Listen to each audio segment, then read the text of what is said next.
നിങ്ങൾക്ക് തോന്നും എന്ത് ഈ കാട്ടിലെല്ലാം വൈകിട്ടാകുമ്പോ നിക്കുന്നേന്ന് തോന്നും. ഞങ്ങൾ അന്ന് ഇവിടെ കക്കരി വിത്തിട്ടില്ല, അടുത്തേക്ക് വന്നതൊന്ന് നോക്കട്ടെ ഇല്ലെങ്കിൽ കക്കരിക്ക പിടിച്ചിട്ടുണ്ടോന്ന്. വള്ളിയെല്ലാം നല്ലോണം പറന്നിട്ടുണ്ട്. അതിൽ ഞാൻ എവിടെയെങ്കിലും ഉണ്ടോ നോക്കട്ടെ. പൂവെല്ലാം നല്ലോണം പിടിച്ചിനില്ലല്ലോ. ഇത് ബൈനിങ്ങെല്ലാം നട്ടത്, ഇതെല്ലാം കുറച്ച് വലുതായി ഇപ്പൊ. ഇവിടെ ഒന്നൊന്നും പിടിച്ചിട്ടില്ല. ഇത് കക്കരിക്ക അങ്ങനെ അധികം പറന്നിട്ടില്ല, അതുകൊണ്ട് ഇതില് നല്ലോണം പിടിക്കും തോന്നുന്നു.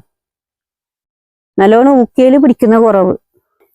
ഇതിലെല്ലാം പൂ പിടിച്ചിട്ടുണ്ട് നല്ലോണം. കക്കരിക്ക ആയിട്ടില്ലാന്നേ ഇല്ല, ഇത് ഇടക്കിടക്ക് പൂവെല്ലാം ഉണ്ട്. കക്കരിക്കയിലൊരു മിടി ഉണ്ടോ നോക്കട്ടെ. ഇതാ ചെറിയ ഒന്നുണ്ട്. അതാണെങ്കിൽ ഒരു 10-20 ദിവസം കഴിയും.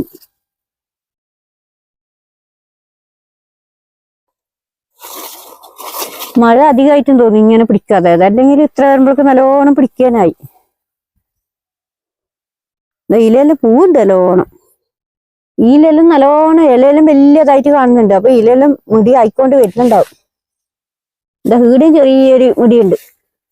ഇതാ ഇതിനെല്ലാം 10-20 ദിവസം കഴിയേണ്ടി വരുമെന്ന്. ഇലയെല്ലാം പൂ നല്ലോണം ആവുന്നുണ്ട്. വീട്ടിന്റെ അടുക്ക നട്ടിട്ടുണ്ട്, അതിലൊന്ന് കുറച്ച് വലിയതായിട്ടുണ്ട്.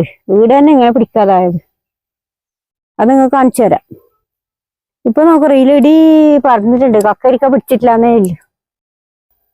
ഇലയെല്ലാം നല്ലോണം പറഞ്ഞിട്ട് ആ മരത്തിന്റെ അങ്ങോട്ടെല്ലാം എത്തി. വീടെല്ലാം നല്ലോണം പറഞ്ഞിട്ടുണ്ട്. ഇതാ ഈ ഭാഗത്ത് അങ്ങോട്ട് എത്തി.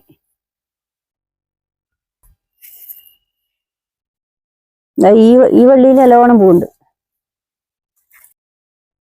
പണ്ട് കാലത്തെല്ലാം ഞങ്ങൾ കക്കരിക്ക ഒറ്റ മുറിച്ച് തിന്നലും ഉണ്ട്, പച്ചടി ആക്കലുണ്ട്, കക്കരിക്ക പെരക്കാക്കലുണ്ട്. അതെല്ലാം ഞാൻ നിങ്ങൾക്ക് കാണിച്ചു തരാം, പിടിക്കട്ട്. കക്കരിക്ക മുടി മുറിച്ചിട്ട് വെല്ലം കൂട്ടിയിട്ട് തിന്നണ്ടേ, പഞ്ചസാര കൂട്ടിക്കൂടാ. വെല്ലം കൂട്ടിയെങ്കിലേ നല്ല പാങ്ങില്ലു. ഇനി രാസവളമൊന്നും ഇട്ടിട്ടേ ഇല്ല. ഞങ്ങൾ കുറച്ച് വെണ്ണൂറോ വേറെന്തെല്ലാം ഇട്ടതേ ഇല്ലു. രാസവളം ഇട്ടിനെങ്കിൽ അങ്ങ് മറ്റേ വളപ്പിലേക്ക് എത്തേണ്ട സമയമായി. ഇപ്പൊ ഞങ്ങൾ അതൊന്നും ഇടലേ ഇല്ല.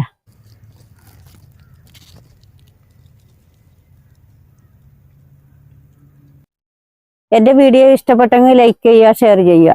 പുതിയ വിശേഷമായി അടുത്ത ദിവസം കാണാം.